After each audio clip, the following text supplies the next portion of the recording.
We're going to discuss the benefits of eating 3 to 4 eggs each day today. Now, I'll admit that eggs are a remarkable subject. Don't get me wrong, I'm not an egghead, but I do eat eggs every day. So before I get started, if you are even the least bit hesitant about eating eggs because of cholesterol, you should simply get that thought out of your head, because eggs have never, ever caused a cholesterol issue. It was a lot of propaganda then.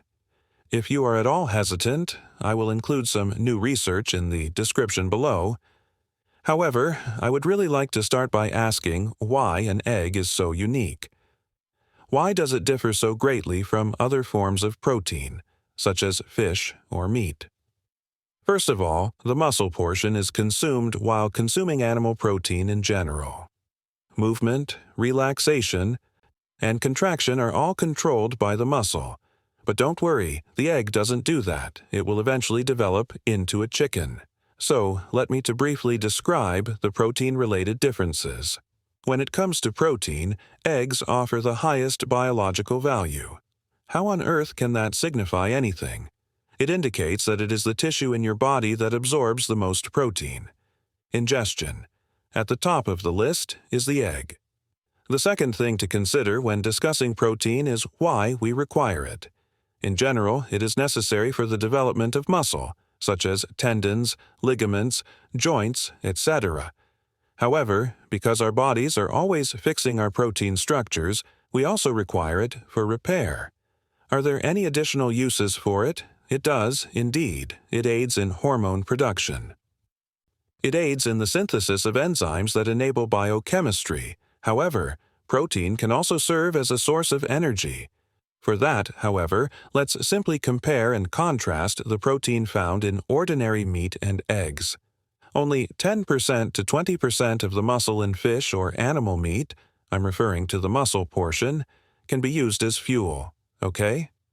Well, you can use the fat from a fatty piece of meat as fuel, but I'm referring about the protein itself here.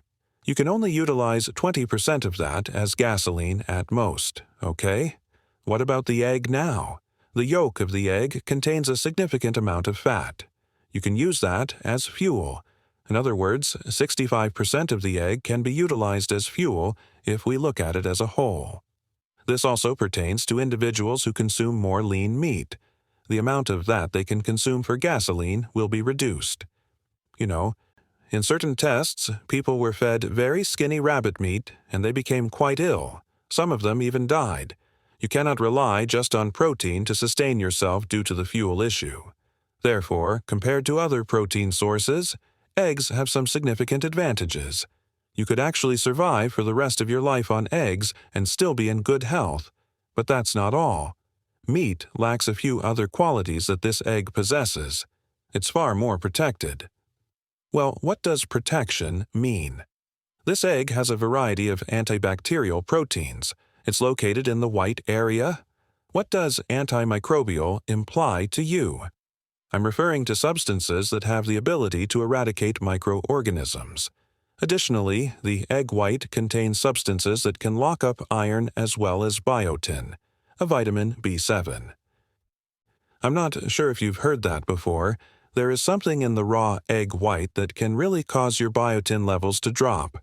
I don't know if you've heard of it, but some weightlifters were developing a biotin shortage as a result of occasionally consuming a large number of raw eggs in a shake and drinking it. Naturally, though, that problem disappears if the egg white is heated and cooked.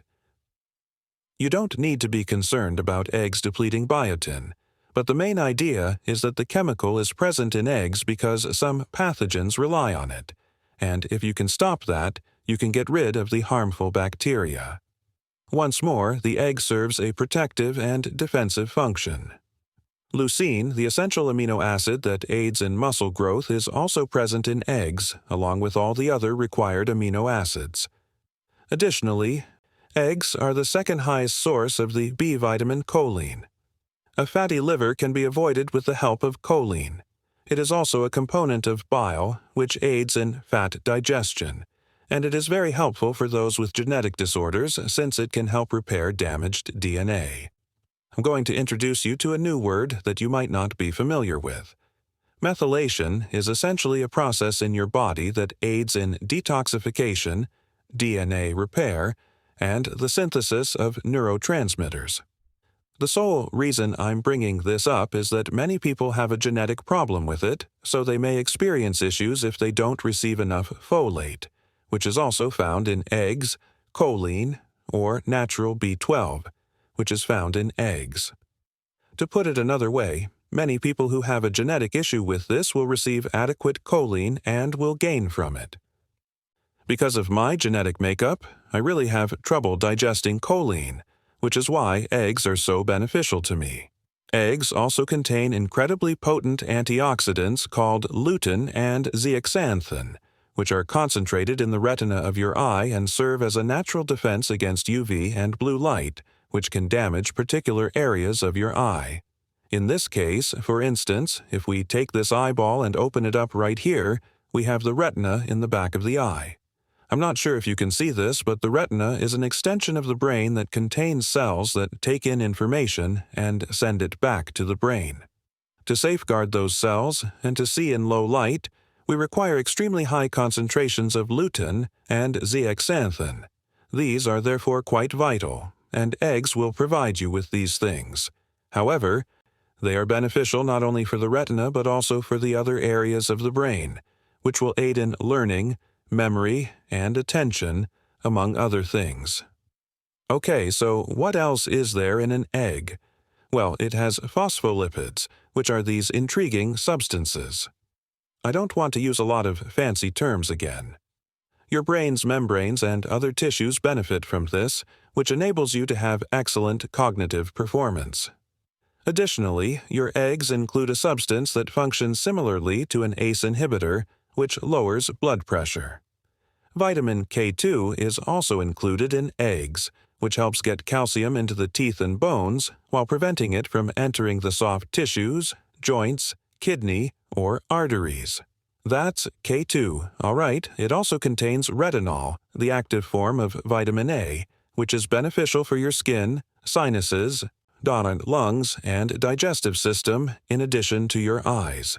Your immune system also benefits from vitamin A. Vitamin D is also present in the egg. Now, let's take a moment to discuss the different kinds of eggs before you conclude that eating a lot of them is a great idea. By the way, 65% of the eggs consumed by humans are caged, so you have conventional eggs. Caged? What does that mean? This implies that the chicken's entire existence is contained within an extremely tiny area, measuring only 8 inches by 8 inches. All right. It will cause cortisol levels to rise. That's not something you want to endorse. I wouldn't eat caged eggs alone. Cage-free allows them to have a bit more room, say 2 square feet. That's marginally better. They may or may not have access outside the barn, but they are housed in a sizable facility with other hens. Still, it's not that good. However, pasture-raised is superior. Well, at least they get 10 feet by 10 feet outside. That's what I would eat. Find a farmer to purchase eggs from when you're at the farmer's market. Things will improve. Of course, it would be the best if you could have your own hens like I do. You should also be aware that traditional eggs include a lot of artificial coloring. When you think about it, your level of these carotenoids is reflected in the color of that egg. However, it's all phony. What about organic now? You can't tell if organic eggs are in a cage or not. They just mean that the feed they provide them is similar to grains devoid of insecticides, fungicides, herbicides, and pesticides. That's obviously preferable.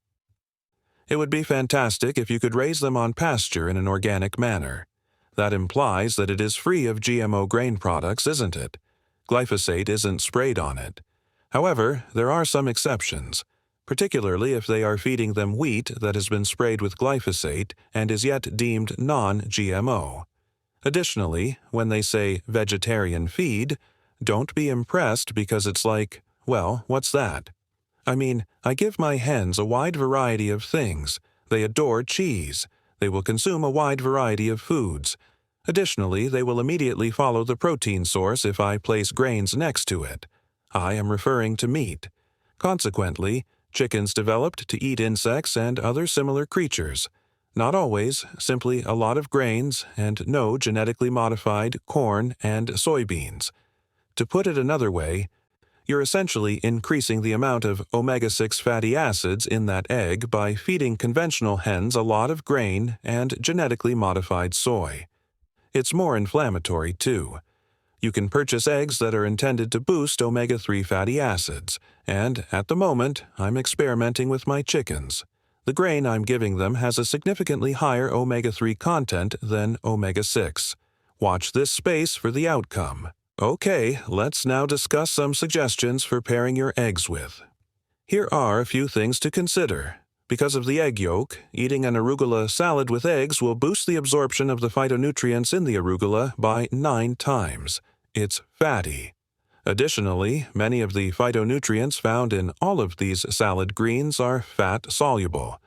In order to maximize your health, that combination is excellent. I eat a lot of onions, undoubtedly to go with my eggs.